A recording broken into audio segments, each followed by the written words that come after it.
Welcome to the Inside College Soccer Podcast, bringing together some of the best college soccer related people to your earbuds, from coaches to players and beyond.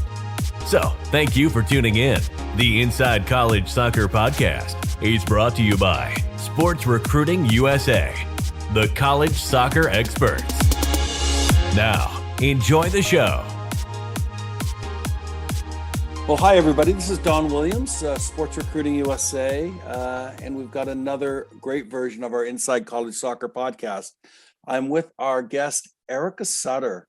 Erica Suter, some of you may know her as the Fit Soccer Queen from Twitter, and she's got a really nice following. And Erica and I have kind of become friends, and we've been talking. Thanks for coming on the podcast today, Erica. Thanks for having me. I was really excited for this, and I love everything you're doing at Sports Recruiting USA. I always tell my athletes, you're like the only company I trust in this space. So I'm always sending people your way, and I just love the message. Well, thank you. Yeah, just former college coaches trying to do the right things for kids and families. That's about it, huh? Mm-hmm. So Erica, you were a soccer player, huh? You played in college. I did. So I played at Johns Hopkins University from 2008 to 2012. So it seems like very long ago.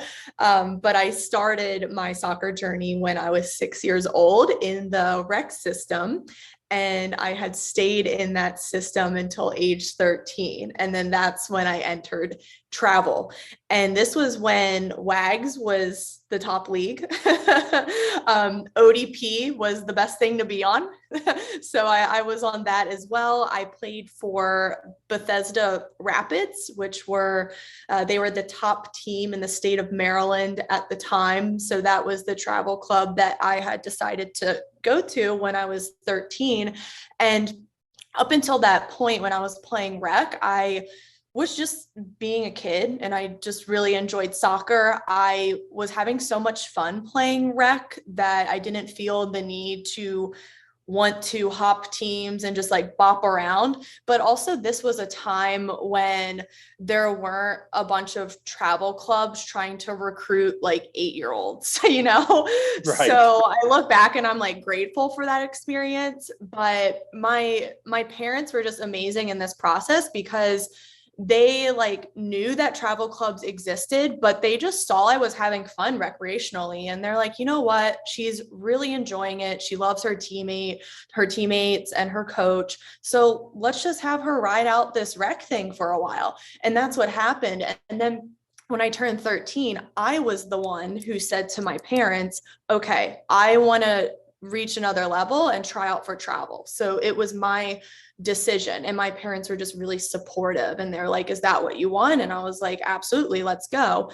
So I go to the travel tryout, and I absolutely crushed it. I didn't feel like I was behind playing rec. I had also owned a lot of my development and always practiced on my own. I played in the neighborhood. I always was exercising. So I just developed into a good athlete in my youth. And then when I switched to travel, I was so prepared and ready to play at that level.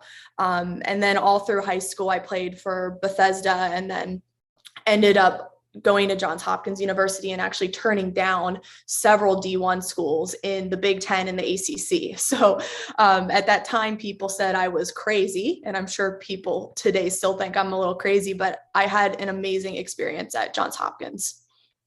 Yeah, well, you know, it's funny. I'm a West Coaster, and I find that, I don't know, maybe anybody west of the Mississippi doesn't quite understand what Johns Hopkins is about. I was sitting on the sideline with their men's coach this week, and they were talking, because every once in a while I get a possible Johns Hopkins type candidate of one of my clients. And, you know, he was explaining to me the high, you know, over 1,500 for sure on the SAT. And he says, you know, it's changed over the years, but currently that's what it looks like. And so, you know, it's not for every kid, and it's not for every environment. It's not for every player. But my goodness, for the right person, what a great education. Get to be around a bunch of really smart people every day, right? Yeah, and that's the thing. The SAT requirements have drastically changed since I applied when I was in high That's what school. he was telling Um, me, that it's changed. yeah, Yeah. I was still a straight A student and had a lot of extracurriculars. And I'm thankful that those SAT requirements weren't a thing when I was applying because I just wasn't good at standardized tests. But overall, I mean, it's important to focus on academics. Even schools that aren't a Johns Hopkins, like University of Maryland or George Washington or like University of Washington, like all these like bigger schools are looking for student athletes. So I always tell parents like it's great that your kids focusing on their soccer development, but they also need to be very good students because as you know, Don, it's so cutthroat now, like even more than it was 15 years ago. And I can't even imagine how hard the recruiting process is.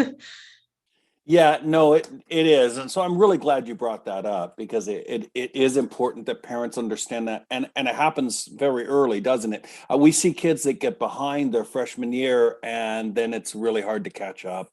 Yeah, Yeah. so take it serious from day one, right? Yeah, and that's another big thing I see with kids is they start this process too late. And college coaches won't even give them a look when they're attending an ID camp as a junior. So it is really important to start freshman year, definitely dial in sophomore year. And I think that was one thing that I did well was to just start really narrowing down schools I wanted to go to and not just being like, oh, I just want to go to like a big school because I like their jerseys and their mascot. But like really like getting clear on what I wanted out of a university. Great team, great culture. That's a big one that people don't look at is the team culture. Student life, social life, believe it or not, the Hopkins had a good social life.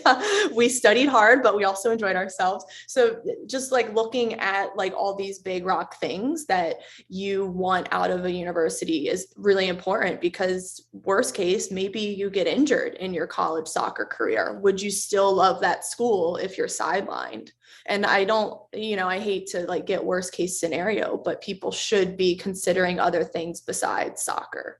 Yeah, it's funny, Erica, because we've got two ends of the spectrum of the kids that I see that come across, and then of course everything on that spectrum. But one end is, look, soccer's my life. That's it. That's my life. I'm smart enough to know that I need to go to school and get an education while I'm playing soccer. That could be anywhere. I want a business degree. I want something general, marketing, business, liberal arts. Not that hard to find. And so they'll chase the soccer dream. And then the other end of the spectrum is the kid who says, look, I want to go to school. I want to go to Johns Hopkins. While I'm there, I'd like to play soccer. I want to play and I want to be happy at Johns Hopkins no matter what. So those are two ends of the spectrum. And then I see kids all along it. I do find that East Coast mentalities of parents and players are different than West Coast mentalities of parents and players. I find more parents who probably before their kids were born, parents were convinced that their kid is going to go to Johns Hopkins or Amherst or Swarthmore or Bowdoin or Bates or whatever, any of the big ones academically. And then out here on the West Coast, we go, yeah, they're all kind of the same, which they are. Once you separate out the UCLAs and Yeah. the Caltechs and maybe the Claremont Mudscripts and those types of schools, that are maybe more comparable to the little Ivies and the NESCAC. There aren't that many. Rest of them are very, very good, fun, great colleges. You're going to get a good education and have a good experience. We get more of that on the West Coast than I see on the East Coast. I think the East Coast mentality of a lot of the parents is a little more tightly dialed into my kid's not going to be able to make $500,000 and live in New York City if they don't get a really good education because they can't afford a $3 million apartment on the Upper East Side if they don't get a good education. We run into that set, and then we run into everything in the middle. Like I say, it's a spectrum that the kids run on. So I'm really glad that you brought that up. Tell us Okay, so here's a question. I'm curious. What was it that you struggled most with from the soccer side of things when you walked into John Hopkins? Was there anything where you said, I wish I would have known this, or I wish I would have been more prepared about this? Mm. Oh my gosh. So as a in my own playing or just like with the Yeah, you whole. personally, oh, you get kids that come in and go, wish my college coaches had told me there was going to be a fitness test. It's like, well, Oh we yeah. told you, yeah, but I wasn't prepared. I didn't quite understand. So sometimes it's that aspect, or sometimes it's the, I wish I had known how to cook. I get that from kids every once in a while. Probably more Yeah. guys. Yeah.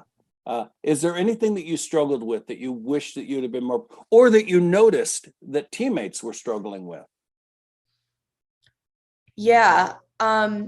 I honestly, I don't feel like I struggled that much when I got there because I knew what to expect physically and technically and tactically. And I worked really hard over the years to continue to level up all three of those in my game and not just be so dominant physically or so dominant technically. Like I knew that at that level, I had to be everything or close to everything. I mean, Hopkins, we had a roster of 35 girls. That's a lot of people. And I went in freshman year and I was like, I want to start. I want to contribute. I want to get on the field. I don't think that's bad to say. No. I was always a competitive player. I wanted to actually get playing time at my college, especially if we're constantly on the road and it's a lot of time on top of all the academics. I want to contribute. I want to be out there. So going in, I had always done performance training. I had a speed coach, strength coach since I was in middle school. So I had been developing that over the years. And I truly think that gave me a huge edge, not just in the fitness test. I mean, the fitness test I always got in the top 3 out of 35 girls as a freshman. And it also translated to me doing well in the practices and proving myself to start as a freshman. The coach saw that I was extremely conditioned. I could maintain my speed in the second half of the game and not get tired. And he was like, we're starting her as a freshman. Like, let's go. But I think also technically, I really grew, and I definitely owe it to playing pickup soccer with the guys the summer leading up to college. I had good technical skills, but I needed an environment harder than what I was about to go into. So I was like, all right, I'm going to play small sided 2v2, 3v3, 4v4, 1v1 with college male soccer players before I go to Hopkins. And that helped so incredibly much. No amount of skills training with like no pressure and rehearsed and just being like doing tap dancing type drills was going to help me like prepare. So I just went into that tougher environment. So when I got to Hopkins, proving myself in preseason and all the scrimmages we were doing was the easiest thing I did because I was that prepared. So I felt that I had it down, but a lot of girls did struggle with the quickness of play, the amount of endurance and speed at that level. And I'm just really grateful that I got on board with the performance training early. And I always enjoy going out and just making my skills better and getting into these new environments. So I think if I can give any piece of advice, it's to continue to level up all aspects of your game, because everyone at that level is going to be coming in pretty good in all those areas. But how are you going to have an edge? Yeah, no, and that's the same experience, Erica, that I've seen with my top kids that have gone on to play at Stanford or Duke, or my own kid that was overseas playing in Europe and playing D1, is that the physical preparation piece is yeah, I don't know. I see a lot of clubs train Erica, and I'm not going to name names or point things out, but I see a lot of clubs with that are still doing laps, that are still doing calisthenics, that are still, and they consider that, that's their physical training. That's what it is. Or, and then we see the top clubs today, well, they get the ladders out and the cones out and the, as you said, the toe taps and all It's like, oh no, we're doing our job preparing our kids physically, when you and I know that is, I don't know, it's trying to paint a house with a painter's brush, with a little, you know, with a little styling brush. It's you're touching a piece of it, you're making a mark, but you're not really doing the preparation piece. What do you notice with your clients coming into you? Of course, you get them at all ages. Well, first of all, let's talk about that. Let's back this up. What is it that you do now? I work with mainly female athletes, predominantly soccer players, but I have worked with lacrosse girls, softball, volleyball, gymnastics, because overall strengthening the body is the same across sports. There's not that much sport specific training you can do unless it's with your ball or with your racket or with your stick, or the conditioning drills are based on the energy demands or within small sided games. But overall, with the girls I see, and I've been doing this for 10 years, with my younger girls, so middle school girls who are just starting out, and this is when I recommend girls start with this type of training, is they're highly uncoordinated and they really struggle to just control their momentum and be able to pump the brakes and decelerate and then reaccelerate in another direction. So their change of direction is totally off because they're going through this awkward phase of growth. But the best way to mitigate that is for them to do some form of resistance training, because during growth spurt is when that they need these neuromuscular adaptations to happen, so that it's just like learning soccer skills. They need that muscle memory to be coordinated, to be balanced, to have good rhythm when they're sprinting. So with the young girls, we're working a lot on the basics. So just making sure that their sprint mechanics are good, the arm actions there, they're striking the ground with the ball of the foot. So just reinforcing those year round, and then just slowly adding in some loaded work when they're ready. And you decide when they're ready, when they've been training for a few months and they can prove to you that they can do some of these basic movements like lunges and squats with their body weight resistance. And then you can start to add load. And that's the most important part with young athletes as they go through their career. They need to gradually add load so that their muscles are actually being strengthened. So as I mentioned earlier, they need to enter in a harder environment in order to grow from it. So in this case, they need to add weight to their squat so that their muscle can build more. So it's really just about adding more stimulus as they go through their career. And as you said, like a lot of these clubs are just doing like calisthenics and there's no like rhyme or reason. There's definitely not a progression behind it. And it's just a random cacophony of exercises. So it's really important that there is that progression. And it's so similar to the technical side of soccer, the tactical side. You're doing a lot of these things, starting with the basics, and then over that long term, you're slowly raising the threshold. So with their technical skills, they do it slow at first, and then they do it under speed, and then they do it under pressure. It's the performance training is the same thing. That's a really good description of it, because it's exactly right. So with females, I don't know, I've seen different numbers, but somewhere around 30% greater chance of soft tissue damage than males, and can have to do with cycles.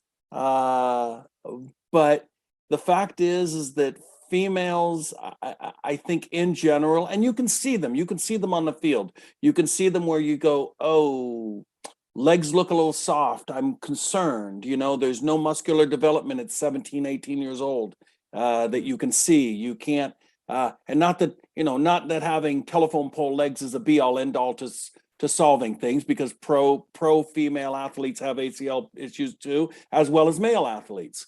So it doesn't mean it, but it is that accel decel rate cut. Every ACL I've ever seen, with the exception of the one or two where it was a bad collision at the wrong moment, have been because of acceleration and deceleration and cutting and changing directions.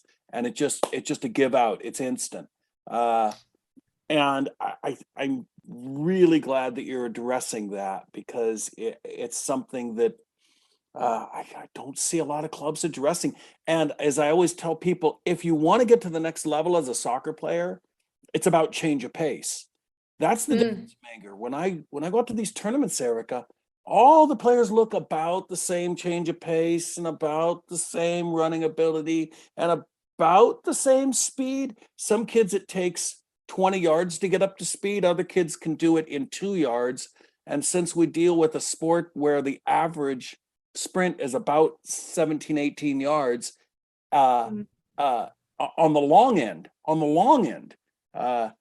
then, if a kid takes 25 steps to get up to speed, they probably aren't going to make it to the next level. And so that cutting, that changing, that all of that stuff that you're talking about is vital, Erica, isn't it? Yeah, and it impacts their tactical game as well. I'm not one of those performance coaches that is like, hey, you all need to rely on your physicality and not play tactical. No, you need it all. I mean, like you said, you need that extra burst to be able to go between the lines, to be able to do that counterattack, to be able to be a more attacking outside back. You need that. And I always say that, like, speed from performance training, it changes the game, whereas strength keeps athletes in the game.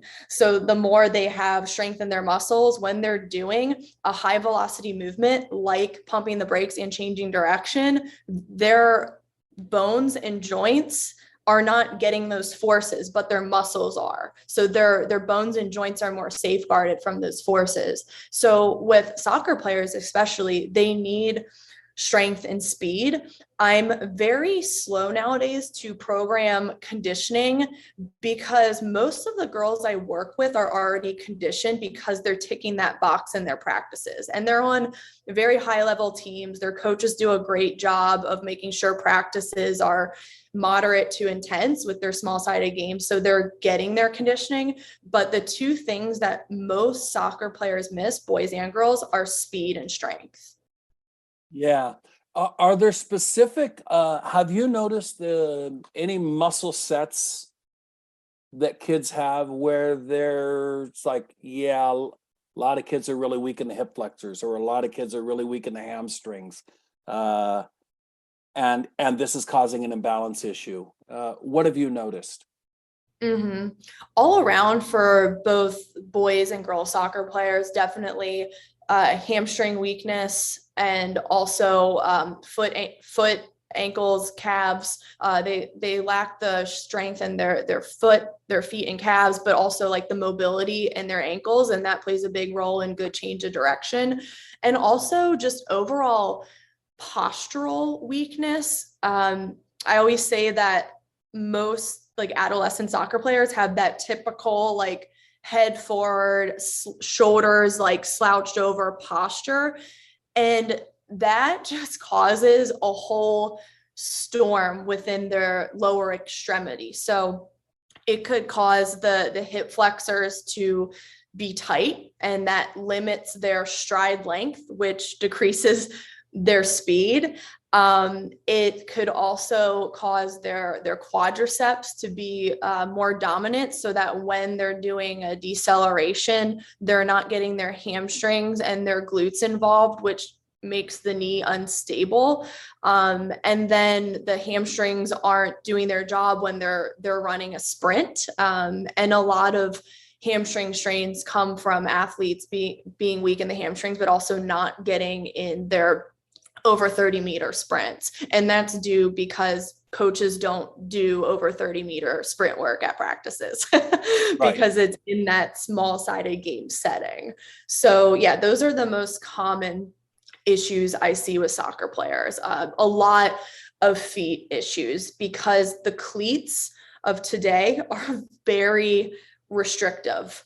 And I'm finding that a lot of girls are just developing like bunions early on and just overall have foot pain. And then when you have foot pain, it just goes up the chain to the knees and the hip. So it's really important as best you can to be shoeless when you're not training, and just walk barefoot as much as possible to really strengthen the feet and just spread out the feet more. Yeah, I picked that up watching the national team train, and its second training was over with.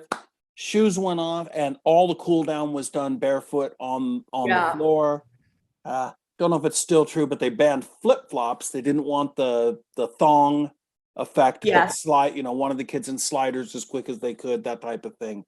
And I've always tried. That was 20 years ago, and I've remembered that. It makes sense to me because I know how my feet feel after 3-4 hours in cleats. I know how they feel. I know they hurt. I know it's painful. So I get it. So Erica, I hear you've got a new project that you've been working very hard on for a while. Why don't you tell us about your project and your new release?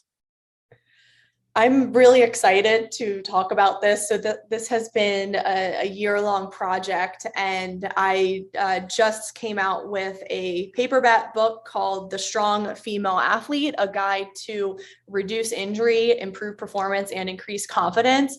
And I'm really excited for a few reasons. First, there's not any guide out there on female athlete training, so it's important to get that out there, but it's also a guide that is very holistic. And yes, it goes into the physical piece and just the differences between females and males with especially like during the growth spurt and how they're maturing differently and how you should adjust training. So there's a lot of like science and pediatrics within the book, but there's also a lot of other things in there that talk about how she can optimize her performance beyond just the strength training. That's just one sliver of it. And it's also about how she manages her school stress, how she sleeps, how she eats. That's a really big one. A lot of female athletes are under fueling and overtraining. So I talk about how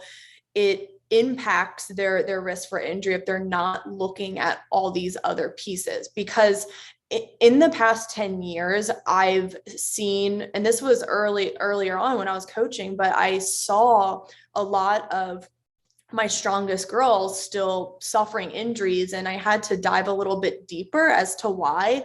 And it was their chronic sleep deprivation. It was them constantly being in a state of stress because of school, or they're always on their phone and they're always overstimulated and just under rested. So I'm really excited because I think a lot of this is new to people. They think that training and injury reduction is just getting under the iron, but there's just so many more pieces to it. And if anything, this book is a serious call to action for parents, coaches, young girls to really take responsibility for their health. And this is not just about soccer performance. This is about just being healthy forever, because their sport will end. So I really think it's going to light a fire within everyone, and I'm really pumped for it.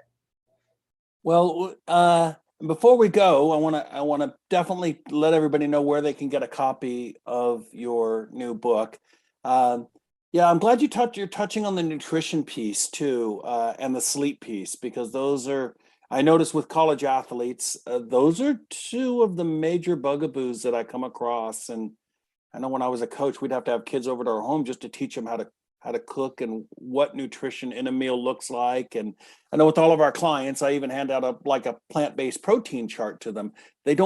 People think that you get your protein from chicken or fish or beef, but the fact is that none of us animals know how to produce protein. None of us. We all get our protein secondhand through fruits and veggies. So I think that you're touching on this nutrition piece is really important, Erica. What do you notice? Like, what are some of the most common nutritional slip-ups that you see in your players where they think they're doing it right, but they aren't quite getting it right? What do you notice? First one is definitely not getting enough calories. So a lot of young female athletes think that 1,200 calories a day is going to suffice, but with the amount of energy they're expending between like 3 to 4 practices a week and then maybe 1 to 2 games on the weekend, they need 2 to 3 times that. So I recommend, if they're like really struggling with those calorie needs, to work with a registered dietitian so they can make sure that everything's calculated and they're on the right track. And then a second one is just not getting enough of the key nutrients that support female athlete growth and their hormones. So the first one is vitamin D and calcium. So a lot of female athletes might suffer stress fractures. That's a very common one if they're not getting enough of those nutrients, especially during the growth spurt when their bones are still growing and the density is filling in. So it's really important to get vitamin D and calcium. And then another one is getting enough iron, especially with the menstrual cycle. And if they're not getting enough iron, then they're going to feel extremely fatigued, lack of focus, and it's just not enough for them to be able to perform at a high level. So I usually recommend getting a registered dietitian if you need, or just taking inventory of how their energy is feeling. And do they feel like they can be at their best at practice? Do they feel motivated? Are they focused? And if they're saying no, then something needs to be changed within the nutrition plan. And no amount of hiring extra trainers and doing extra skill work and camps is going to suffice. If you want to have an edge, make sure your nutrition is right. I love that. And I think the meal log idea is a really great starting point, where go ahead and log what you're eating on one page that day, and on the other page, how did it make you feel? How did you wake up? How's your energy? How's your energy at practice? How's your energy during the day? Are you sleeping well? All of that, because there are a lot of correlations there that we don't even think about. We just eat what mom puts in front of us, and then we go on with our day. And I think a little more thought into what we're taking in is, and you're so spot on, Erica, you're so spot on. It's wild when we get these college athletes coming into it, you can tell almost immediately with enough experience, and I say, we have a lot of American athletes that are malnourished. It doesn't mean that they're, we're not talking about the ribs type amount, although sometimes we are, but we're talking about they're just not getting the right nutrients and the right amount of nutrients through their body. I'm so glad you're addressing this. And the sleep issue, right? The sleep issue. What do you recommend? Like, if you give a couple of sleep tips to your clients, what do you recommend to them to start as a starting point? The first thing everyone needs to know is that sleep deprivation can be a higher risk for injury than lack of strength training. So sleep is like one of the most important things to prevent injury, because that's when the muscles recover and the brain also recovers as well. So definitely more than 8 hours. A lot of research says if athletes are getting less than 6 hours a night of sleep, they're at a 2 times more chance to get an ACL injury. So sleep is extremely crucial, but start small with getting better sleep. And I recommend, yes, you need to be off your mobile device a few hours before, but if you can't do 2 hours right off the bat, start small. Just get off 10 minutes before, and then slowly increase that to 30 minutes. And another one is to just make sure the lights are dimmed in the house right before bed. So that hour before bed. And that's a much easier one to do than doing the mobile device. So that's another good one. And then just making sure that you're going throughout your day just not in a constant state of stress, because if the nervous system is constantly on overdrive, then it's going to be very hard for it to shut off at night. So I know that homework is a lot, and then you got practices, but if you are stressed out, you can do some deep breathing before bed as well to calm down from your day, or just do it throughout your day too. So those are my biggest tips. And also another one is making sure you're getting enough magnesium rich foods, because magnesium is a nervous system relaxer. I take magnesium supplements. I definitely recommend people do their own research on it, but it's definitely helped a lot. Those are great tips. Great tips. Guys, you're getting a lot of free advice from Erica. I love it. There's more in her book. There's more in her book. There's a lot more to this. Erica, where do we find you? How can people connect with you if people are interested in talking about training for their daughter? Now you do female clients only, so my male clients shouldn't contact you, or people, or how does that work? Tell us how to find you and who should be looking for you and where can we get your book? Sure. So yeah, I mainly do female clients, but I still do train a few male soccer players. So it's open to anyone who's ready to work hard. And then you can find me on Twitter at Fit Soccer Queen. And then the Strong Female Athlete book is available on Amazon, paperback as well as Kindle. So you can find it on there. Fantastic. Erica, thank you so much for coming on with us today. Thank you. I'm thrilled. And we're ready to announce a little partnership here, aren't we? Yeah, super exciting. So I talked to Erica about coming on to our advisory board. We've got Dan Abrahams taking care of the psychology piece. Erica's going to be providing us with some blog posts and links to her books and things that we can share. And we're going to be announcing a discount code for SRUSA people. So I'm going to be pointing you guys that direction. And Erica's part of our new advisory board. So thank you, Erica, for offering to do this for us. I'm so excited. Awesome. Yeah, I'm really grateful to be on with you guys. And again, I trust you guys the most and I just absolutely love what you do. So just keep up the good work. Erica, will you be going to the convention this year? No, I'm not. Yeah, not this year. I'm actually Yeah. going to Chicago for another conference. Yeah, it's really difficult. There's a lot going on, but Where is folks, it? so the United Soccer Coaches Convention this year is in Kansas City, Missouri. Okay. It's January 19th through the 23rd. Anybody that wants to go, there are speakers like you cannot believe. Very, very, very top people in the world doing presentations on the field, showing coaches how to coach. There's lectures. If you go to United Soccer Coaches Convention.org, everybody, you can read all about it, who the presenters are, and decide if you're going to go. For anybody who's not been, Erica, I really highly recommend it. Did you know it's the largest coaching organization in the world? I didn't know that. I went to the one in Baltimore a few years ago in 2020, I think. Pre-COVID, yeah, our last outing. Yeah, right before everything. But yeah, that was amazing. And that was when I was living in Baltimore. I was like, I can't believe this is here and like 10 minutes from my house. Yeah, exactly. So all of you guys out there, I hope to see you at the convention. If you're there, we'll be on Podcast Row. We'll have a booth set up on Podcast Row for Inside College Soccer, and we'll be talking to a lot of amazing people. So thank you again, Erica, for coming on. I really appreciate it, and we'll talk to you soon. Thank you.